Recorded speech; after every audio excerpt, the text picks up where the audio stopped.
Wake up, Asheville. You're halfway through the week. You've got this. I'm Matt Peikin, and this is your local newscast for Wednesday, December 17th. The North Carolina State Board of Elections is investigating Asheville Vice Mayor Antoinette Mosley over a possible residency conflict and past voting activity in 2 states.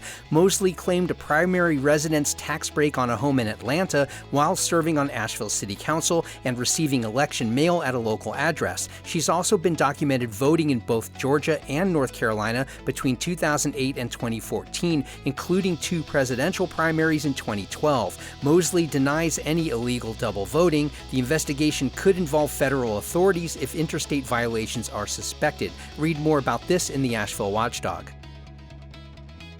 A federal judge has ordered FEMA to restore $200 million in infrastructure grants for North Carolina, including funding for projects in Buncombe County. U.S. District Judge Richard Stearns ruled the agency unlawfully canceled the Building Resilient Infrastructure and Communities program, which targets disaster prevention. Among the reinstated projects is a $202,000 watershed vulnerability study in Buncombe County, originally halted by FEMA. North Carolina Attorney General Jeff Jackson, who joined a multi-state lawsuit against the agency, called the ruling a win for public safety. You can read more about this in the Citizen Times.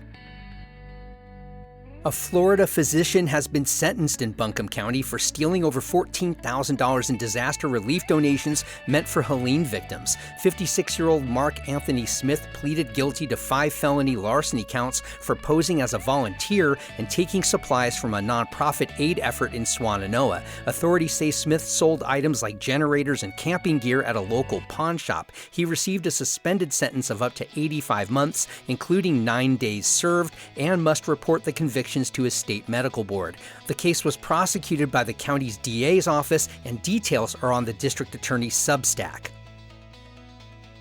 Hundreds of households in the Haw Creek neighborhood faced an extended water outage after a wave of cold weather caused multiple water line breaks. City officials say the unusually low temperatures led to system failures overnight Tuesday, impacting several hundred service connections. The Water Resources Department dispatched all available maintenance crews to address the issue, but there's no estimate for when service will be restored. Officials warn the outage could last well into Tuesday night and into this morning. Read more about this at WLOS. And a new woodland trail system at St. John in the Wilderness Episcopal Church in Flat Rock is honoring the lives of enslaved people once connected to the parish. Sparked by a rediscovered 19th century reference to a servant's house, the church worked with archaeologists and descendants to confirm the site and unearth historical artifacts. 4 trails now trace former dwellings, gardens, and a burial ground, with one path named after enslaved horticulturalist Adam Bennett. Church leaders say the project seeks to restore dignity and memory to forgotten lives. Read more about this in the Mountain Express. If you haven't already, sign up for our free daily newsletter. It's basically this newscast in written form. Go to wakeupavl.transistor.fm. You can also find us on Facebook and Instagram at wakeupavl. And please share this podcast with your Asheville friends. I'm Matt Peikin. Thanks for starting your weekdays with Wake Up Asheville.